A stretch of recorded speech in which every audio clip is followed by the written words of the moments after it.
Hello everyone, I'm Mehak Sikand and my presentation titled Who Am I to You will focus on mapping the interview relationship while exploring the relational experiences of participants of this study.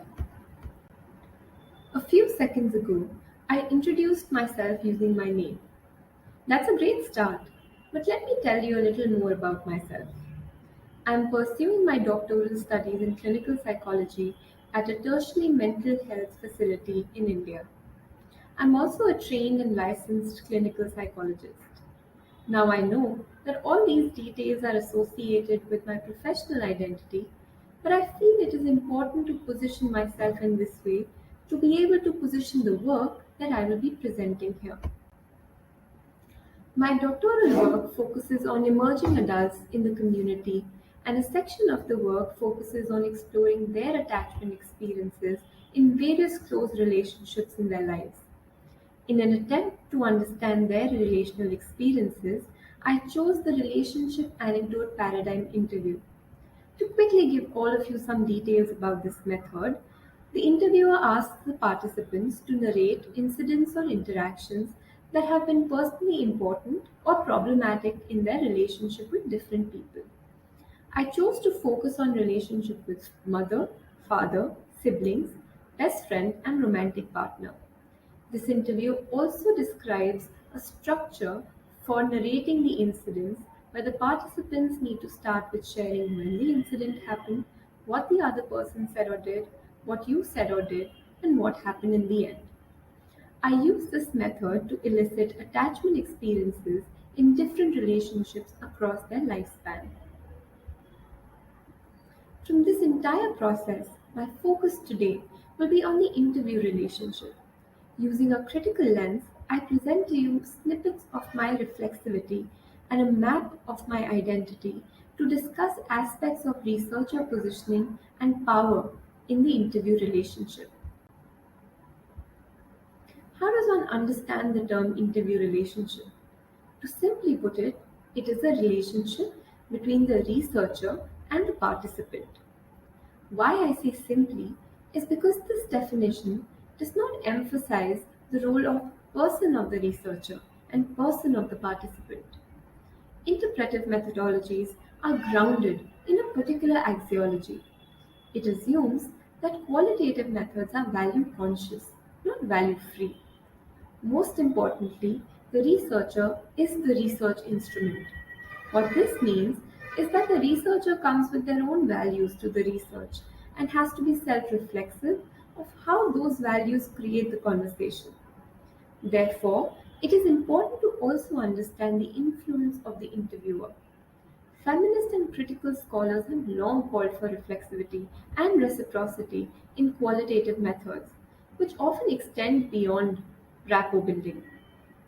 Establishing trusting and reciprocal relationships is important and crucial to conducting research that is committed to honoring the voices of participants, creating opportunities for reciprocal learning, and engaging in practices for participants to change the condition of their lives. Complexities of qualitative research are compounded with power dynamics. I present to you an emic view of how researchers can honor the sense of agency of participants and decolonize the discourse of the other. I will make use of reflexivity to bring forth my experience and arguments towards prioritizing and giving more focus to the interview relationship. To be honest, before embarking upon this journey, I was not aware that reflexivity is an integral part of research. I understood that there were two arms that I was employing in my study, quantitative and qualitative. I also understood that I had to carry out a valid and reliable study ethically. In the context of quantitative methodology, there were checks and balances at all points. However, I must admit that I was not equipped enough to introduce appropriate checks for the qualitative method of my study initially. This realization and acceptance helped in turning the gaze inward and engaging in the process of self critique to examine how my own experiences might or might not be influencing the research process. Through the entire course of research, this became an exercise in which I was subjected to the same critical analysis and scrutiny as the research itself. Being inspired by the words of Anderson and Dowling, I began traveling down the unfamiliar road of introspective reflexivity. This required me to understand where I was located socially and experientially, and how my positioning affected my engagement with the research process as well as with the participants. Along the way, I learned how to recognize and bracket my opinions, attitudes, and biases in order to limit the effect they had on data collection, analysis, as well as writing the discussion. This learning process included reading about qualitative research process and reflexivity, maintaining a journal to note down thoughts or observations during and even after interviews, and having discussions with peers and supervisor. Methodological reflexivity included my attempts of ensuring that ethical guidelines were appropriately followed, with appropriate consent being taken and giving all the details about the research to the participants. Given that majority of the participants were from a psychology background, made me wonder if they agreed to the interview because they thought they would gain more knowledge about this field. Even though I started out the interview not knowing that they were from a psychology background, but I was apprised of it soon after starting the interview. I noted down feelings of guilt that am I just making use of their interest and curiosity about the subject to get them to participate? It did help that none of the participants voiced out this concern or complaint to me. I made sure that I gave the participants sufficient time to read all parts of the consent form and that ample time was spent clearing any doubts that they may have had. One participant especially comes to my mind when I talk about this. This participant agreed for the interview and was also nice enough to keep the commitment. When I started the interview, I did not gauge any hesitation from the participant's end. However, as soon as I shared the consent form and made sure that the participant knew that she could step away from the interview at any time or pause if she felt distressed, the participant shared that she gets emotionally overwhelmed easily, and it could be possible that talking about relationships may make her feel uncomfortable or even disturbed. At that point, my first instinct was to decide for her and end the interview. After all, I was responsible for not causing her any harm. However, taking the decision for her would also mean taking away her autonomy and essentially thinking that she is not capable enough of deciding for herself. Given the position of power I already was in, next steps had to be taken carefully. I remember pausing and asking the participant what she would like to do. She also took some time to think and said that she was okay and would like to continue. Of course, there were alarm bells ringing in my head. I remember feeling very nervous and worried. I remember being overwhelmed at the thought of the participant becoming overwhelmed. I took a cue from what she said and decided to continue and find ways to manage my own discomfort. I made sure that the participant knew that we could pause at any moment. In addition, I also asked her what could be some things that I could look out for to understand her discomfort. While thinking about this later, a lot of thoughts floated in my mind.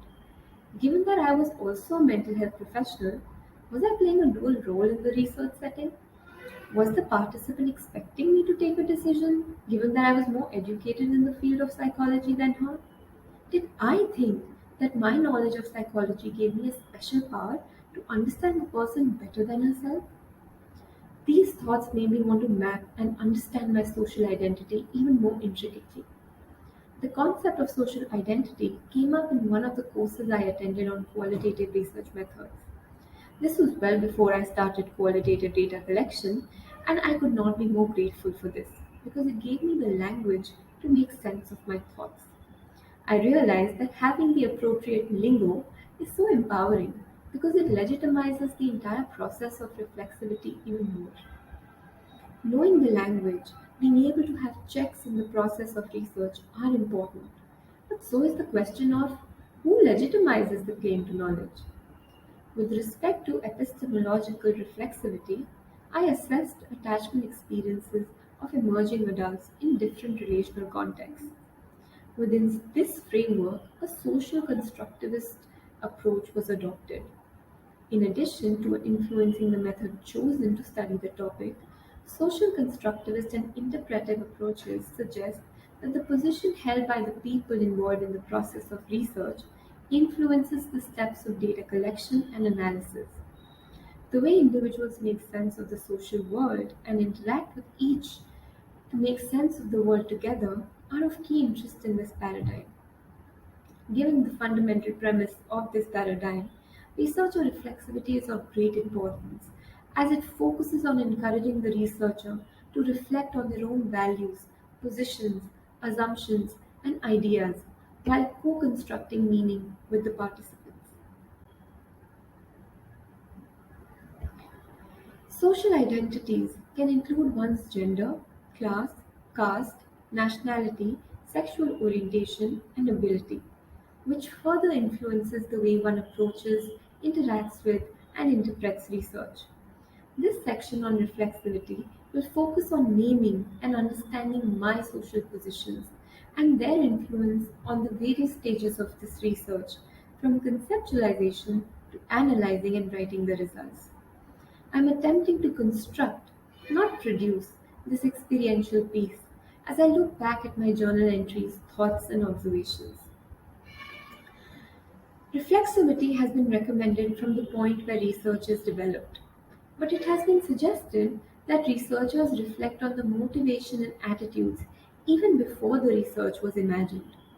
Of course, if I begin to trace my entire life, I will be able to write another thesis, but I do recollect certain key aspects of my life that had an impact on what I wanted to study in my PhD work. Before beginning my doctoral work, I was undergoing training at an institute that was heavily influenced by the medical model, where a man could not be given the diagnosis of dependent personality disorder because only women had that. As a trainee therapist there, I saw many individuals who had vulnerabilities but did not meet diagnostic criteria and therefore, according to my supervisors, did not require treatment.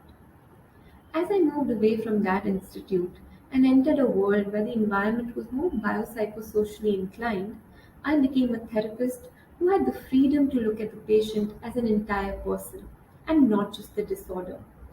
This brought to the forefront the need to understand personality vulnerabilities not just among those who have the privilege or have dysfunctions severe enough to visit mental health centers.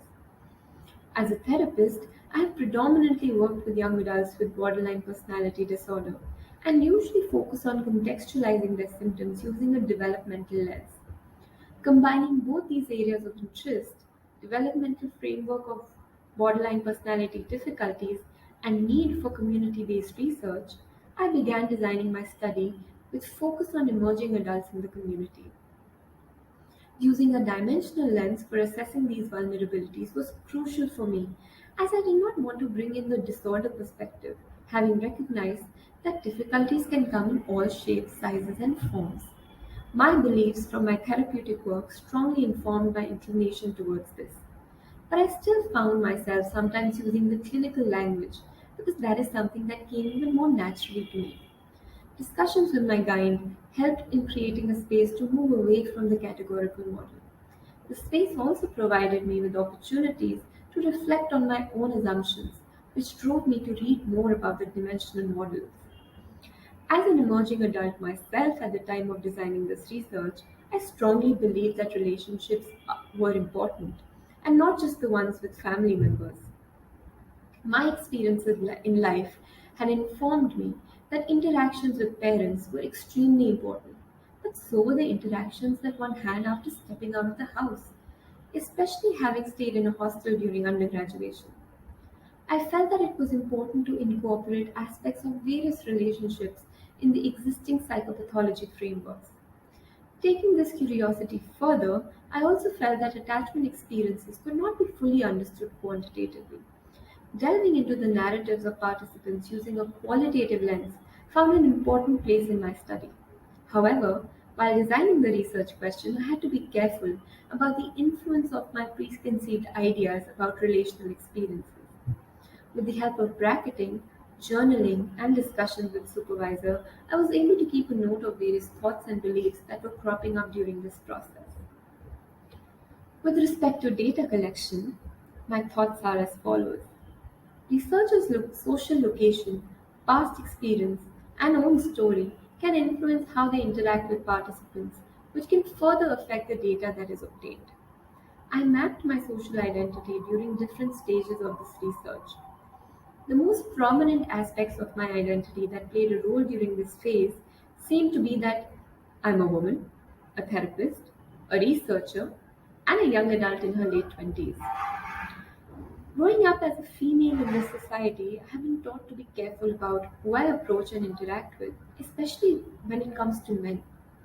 While contacting male participants for the interview, I observed hesitation and discomfort.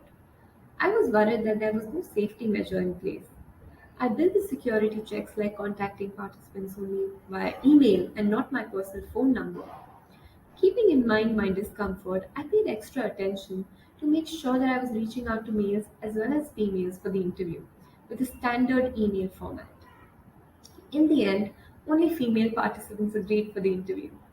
This makes me wonder if the demographic profile would have been different if I was a male researcher. During the data collection phase, I was also struck by the Trinity concept, which brought to the forefront three roles being played by me: therapist, researcher, and a young adult, and the inherent power imbalance in the interviewing relationship. While exploring for attachment experiences of emerging adults, I used a standardized interview schedule, the relationship anecdote paradigm interview. The instructions, like I mentioned, provide a framework which the participants have to follow while describing interactions with others. Given that the participants would know about their relationships better than anyone else in the world, it can be assumed that they would also know how to narrate those experiences. Coming into their world and asking them to narrate their experiences according to a format that I thought was the most appropriate highlights the imbalance of power in the interviewing relationship. In the initial interviews, I was extremely focused on following the interview schedule. This stemmed from my worry as a therapist, given that sometimes psychotherapy sessions do not go as planned and are guided by what the clients want. Making a note of these thoughts using observational comment memos during interviews helped me realize the position of power I was in. Thereafter, I ensured that the participants had adequate space to narrate their experiences in the way they felt most comfortable, and thereafter address the questions as per the given format. This was the most transformational step for me because I started to get a complete picture of participants' relationships, which helped me contextualize the relationship episodes. In doing so, I attempted to decolonize the discourse of the other, and I accepted that participants were the owners of their own story. At the time of conceptualizing this research, I was 25 years old, in a relationship but unmarried, so still an emerging adult. But by the time I started conducting these interviews, I was 27 years old and engaged to be married. I started out with feeling that I was conducting research on individuals my age, but by the time I actually got to the interviews, I felt that the participants were far younger and at a different life stage altogether. While being at a position of having shared experiences, there were moments where I felt, well, I've been there, I've done that. I had to be careful during interviews to not assume the significance of particular interactions just because I may have had similar experiences in my life. Being curious, which I borrowed from the therapist identity of mine, was extremely helpful in being open to understanding the unique significance of each interaction as per the worldview of the participants. Exploring different relational experiences of the participants may have helped in bringing to the forefront different voices of the individual. As a daughter, as a sister, as a friend, as a partner, and I attempted to establish a relationship with not just 11 participants, but the various characters within each participant. Reflexivity involves sharing how the interviews were analyzed and made sense of. Social constructivism focuses more on how the reality is constructed rather than what the reality is. With this in mind, the interviews were transcribed and relationship episodes were delineated. And thereafter, each CCRT component was underlined and coded at three different levels. Aspects of my identity and where I was positioned impacted the process of analysis and writing as well. The trajectory of my own relational experiences has not been a linear or a static one. During analysis and reporting, I kept in mind my preconceived notions and consequent unconscious editing. As I was inclined towards believing that people can have corrective experiences even in adult relationships, I was careful about being more sensitive to picking up that information. However, interviews brought to the forefront what aspects of their relationship were stable and what were open to modification. The participants brought to my notice that there could be changes even within a relationship during their course of life. While going through the transcripts, I came across several instances where the participants reported instances of abuse. I had specific guidelines in place while conducting interviews for providing appropriate reference for those who expressed the need for one. During the analysis phase, I was taken aback by one participant's narrative. She went on to describe that her brother had touched her inappropriately when she was younger and once also in recent years. She had shared this with her mother, who then had a conversation with the brother. Despite sharing these experiences, the participant went on to describe her relationship with the brother as being friendly and open. I was taken aback by this and wondered what coping resources this person must be using. I also wondered whether it was because of my position as a mental health professional that the participant underplayed the importance of these experiences because of the fear of being pathologized.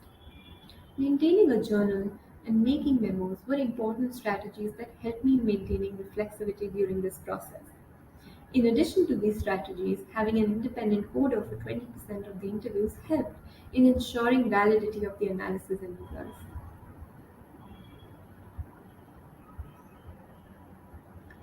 As emphasized by the earlier speakers, training of qualitative research method in India is still superficial and mostly follows a positivist paradigm. Conversations mostly focus around making research more robust and suitable for publication in a high impact journal. Although these 2 points are important and deserve attention, it is also essential to focus on those aspects that may not be as visible or tangible. As a researcher and a student, I believe that it is the need of the hour to have more discussions around the role researchers play in gathering information, deciding on the relevance and importance of the information, analyzing the information, and presenting the digested version of the information to an audience, and not just the methods of data collection and analysis. Having discussions around reflexivity does not mean that one is expected to reflect according to a performer. I'm not suggesting that we should be taught what to look at, but should at least be taught in which direction to look. Thank you so much.